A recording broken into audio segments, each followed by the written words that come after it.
ಇವತ್ತಿನ ವಿಡಿಯೋದಲ್ಲಿ ನಾನು ಕಾಪಿರೈಟ್ ಕ್ಲೈಮ್ನ ಯಾವ ಥರ ರಿಮೂವ್ ಮಾಡೋದಂತ ನಾನು ನೀಟಾಗಿ ಎಕ್ಸ್ಪ್ಲೇನ್ ಮಾಡ್ತೀನಿ. ಈ ವಿಡಿಯೋ ನೀವು ಯಾವುದೇ ಕಾರಣಕ್ಕೂ ಸ್ಕಿಪ್ ಮಾಡೋಕೋಬೇಡಿ, ಕೊನೆ ತನಕ ನೋಡಿ.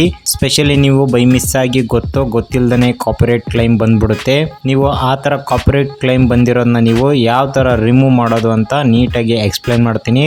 ಆ ಒಂದು ಕಾಪಿರೈಟು ಜಸ್ಟ್ 5 ಮಿನಿಟ್ಸ್ ಒಳಗಡೆನೆ ರಿಮೂವ್ ಆಗುತ್ತೆ. ಸೊ ಹಾಗಾಗಿ ವಿಡಿಯೋನ ಸ್ಕಿಪ್ ಮಾಡೋಕೋಬೇಡಿ. ಮತ್ತೆ ತಡ ಬನ್ನಿ ವಿಡಿಯೋನ ಶುರು ಮಾಡೋಣ. ಫ್ರೆಂಡ್ಸ್, ಮೊದಲು ನಿಮ್ಮ ಒಂದು ಕ್ರೋಮ್ ಆ್ಯಪ್ನ ಓಪನ್ ಮಾಡಿದ್ಮೇಲೆ ನಿಮ್ಮ ಒಂದು ಯೂಟ್ಯೂಬ್ ಚಾನಲ್ ಇದೆ ಅಲ್ವಾ, ಅದನ್ನು YT ಸ್ಟುಡಿಯೋ ವೆಬ್ಸೈಟಲ್ಲಿ ಲಾಗಿನ್ ಮಾಡ್ಕೊಳ್ಳಿ. ಸೊ ನೀವು ನೆಕ್ಸ್ಟ್ ಲಾಗಿನ್ ಆದಮೇಲೆ ಏನು ಮಾಡಬೇಕಾಗುತ್ತೆ ಅಂದರೆ ಕಂಟೆಂಟ್ ಮೇಲೆ ಕ್ಲಿಕ್ ಮಾಡಿಕೊಂಡು ನೆಕ್ಸ್ಟ್ ಇಲ್ಲಿ ಫಿಲ್ಟರ್ ಅಂತ ನೋಡಿ ಅದ್ರ ಮೇಲೆ ಕ್ಲಿಕ್ ಮಾಡಿಕೊಂಡು ಕಾಪಿರೈಟ್ ಅಂತಿದೆ ನೋಡಿ ಅದ್ರ ಮೇಲೆ ಕ್ಲಿಕ್ ಮಾಡ್ಕೊಳ್ಳಿ. ಸೊ ಕ್ಲಿಕ್ ಮಾಡ್ಕೊಂಡ್ಮೇಲೆ ನಿಮಗೆ ಇಲ್ಲಿ ಕಾಪಿರೈಟ್ ಬಂದಿರೋದು ಲಿಸ್ಟ್ ಬರುತ್ತೆ.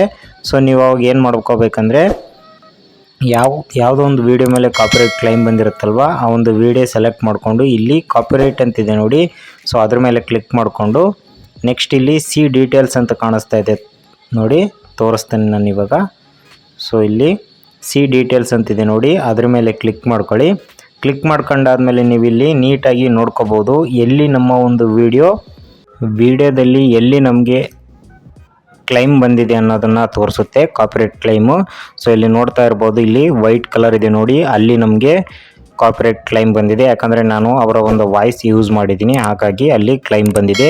ಸೊ ಇಲ್ಲಿ ಸಹ ನೋಡ್ಕೋಬೋದು, ಇಲ್ಲಿ ಯಾವ ಟೈಮಿಂಗಿಂದ ಯಾವ ಟೈಮಿಂಗ್ವರೆಗೂ ಆ ಒಂದು ವಾಯ್ಸ್ನ ನೀವು ಯೂಸ್ ಮಾಡಿದ್ದೀರಿ ಅಂತ ಸಹ ಬಂದಿದೆ. ಇಲ್ಲಿ ಪಕ್ಕದಲ್ಲಿ ನೋಡ್ತಾ ಇರ್ಬೋದು ಚಾನಲ್ಗೆ ಏನಾದರೂ ಇಂಪ್ಯಾಕ್ಟ್ ಆಗುತ್ತಾ ಅಂತ. ಸೊ ಚಾನಲ್ಗೆ ಹಾಗೆ ವಿಡಿಯೋಗೆ ಯಾವುದೇ ಥರದ ಒಂದು ಇಂಪ್ಯಾಕ್ಟ್ ಆಗಲ್ಲ.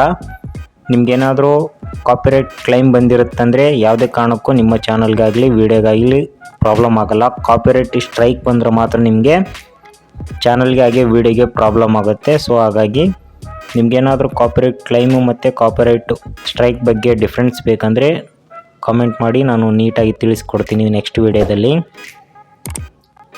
ಸೊ ಫ್ರೆಂಡ್ಸ್, ಇದಾದಮೇಲೆ ನೆಕ್ಸ್ಟ್ ಇಲ್ಲಿ ಡೀಟೇಲಾಗಿ ನೋಡ್ತಾ ಇರ್ಬೋದು ನೋ ಇಂಪ್ಯಾಕ್ಟ್ ಅಂತಿದೆ.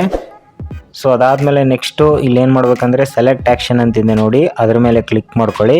ಸೊ ಕ್ಲಿಕ್ ಮಾಡ್ಕೊಂಡಾದ್ಮೇಲೆ ನೀವು ನೆಕ್ಸ್ಟ್ ಇಲ್ಲಿ ನೋಡ್ತಾ ಇರ್ಬೋದು ಟ್ರಿಮ್ ಔಟ್ ಸಿಗ್ಮೆಂಟ್ ಅಂತಿದೆ. ಅಂದರೆ ಅಷ್ಟು ಏನಿದೆ ಅಲ್ವಾ ಅವ್ರದ್ದು ಒಂದು ವಾಯ್ಸು ಅಷ್ಟನ್ನು ಆಟೋಮೆಟಿಕ್ಕಾಗಿ ಟ್ರಿಮ್ ಆಗುತ್ತೆ. ಇದನ್ನ ಸೆಲೆಕ್ಟ್ ಮಾಡಿದ್ರೆ ಆ ಒಂದು ಏನಿದೆ ಅಲ್ವಾ ಅಷ್ಟು ಸ್ಪೀಚ್ ಆಗಿರೋದು ಅಥವಾ ಆ ಒಂದು ಕ್ಲೈಮ್ ಬಂದಿರೋದು ಅಷ್ಟು ವಿಡಿಯೋ ಏನಿದೆ ಅದು ಆಟೋಮೆಟಿಕ್ಕಾಗಿ ಟ್ರಿಮ್ ಆಗುತ್ತೆ.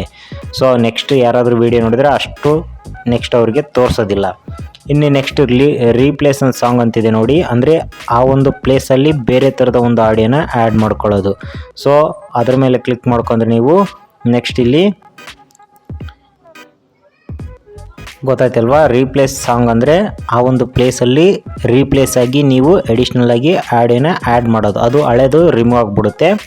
ಸೊ ನೆಕ್ಸ್ಟ್ ಮ್ಯೂಟ್ ಅಂದರೆ ಗೊತ್ತಲ್ವಾ, ಆಟೋಮೆಟಿಕ್ಕು ಮ್ಯೂಟ್ ಆಗಿಬಿಡುತ್ತೆ. ಅಷ್ಟು ಸೌಂಡ್ ಏನಿದೆ ಅಲ್ವಾ ಅದು ಆಟೋಮೆಟಿಕ್ಕು ಮ್ಯೂಟ್ ಆಗಿಬಿಡುತ್ತೆ.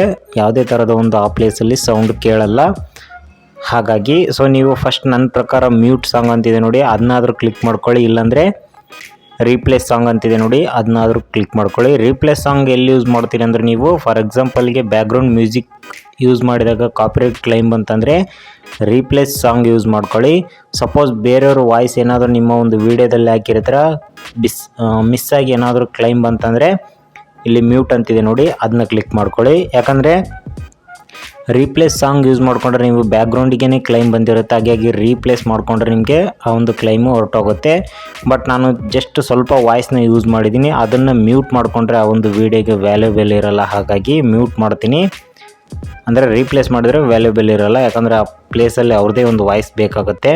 ಸೊ ನಾನಿವಾಗ ಮ್ಯೂಟ್ ಮಾಡಿಕೊಂಡು ನೆಕ್ಸ್ಟು ಇಲ್ಲಿ ಕಂಟಿನ್ಯೂ ಅಂತಿದೆ ನೋಡಿ ಅದ್ರ ಮೇಲೆ ಕ್ಲಿಕ್ ಮಾಡಿದರೆ ನಮಗೆ ಆ ಒಂದು ವಾಯ್ಸ್ ಏನಿದೆ ಅಲ್ವಾ ಆಟೋಮೆಟಿಕ್ಕಾಗಿ ಮ್ಯೂಟ್ ಆಗುತ್ತೆ. ಸೊ ನೋಡಿದ್ರಲ್ಲ, ಇದೇ ಥರನೇ ಯೂಸ್ ಮಾಡ್ಕೊಂಡು ನೀವು ಆ ಒಂದು ವಿಡಿಯೋದಲ್ಲಿ ಬಂದಿರುವಂತಹ ಕಾಪಿರೈಟ್ ಕ್ಲೈಮ್ನ ನೀವು ರಿಮೂವ್ ಮಾಡ್ಕೋಬೋದು.